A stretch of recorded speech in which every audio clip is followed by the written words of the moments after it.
Buonasera e ben ritrovati con l'informazione flash di News Sicilia. Vediamo insieme le notizie più rilevanti del pomeriggio. In apertura le dimissioni del direttore generale dell'azienda ospedaliera Villa Sofia Cervello di Palermo, Roberto Colletti, che ha inviato stamani una lettera al presidente Schifani.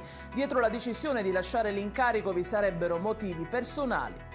Novità in merito alla fornitura di gas per la zona vittima dell'esplosione dei giorni scorsi a San Giovanni Galermo. Il presidente di Catania Rete Gas Gianfranco Todaro ha reso noto che già da domani si provvederà a ripristinare il servizio partendo dalla cittadella universitaria e dal Policlinico.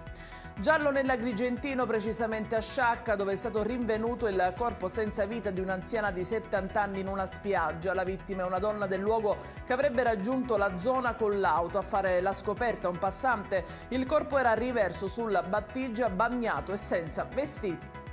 Lieto fine per il ragazzo disabile a cui giorni fa era stata rubata l'auto a Catania, nella zona di piazza Ludovico Ariosto. L'appello sui social del fratello aveva mobilitato e commosso la città e così anche gli agenti, che si sono messi subito al lavoro per ritrovare il mezzo. L'auto si trovava in una zona al confine con il comune di Misterbianco.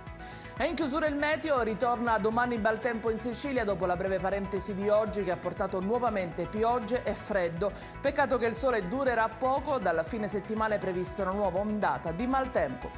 Ed è tutto per questa edizione. Io vi ricordo come sempre che i dettagli su queste notizie li trovate sul nostro sito www.newsicilia.it e sui nostri canali social. Grazie per averci seguito. Vi ricordo l'appuntamento domani alle 13:30 con gli aggiornamenti della mattina. Arrivederci e buona serata.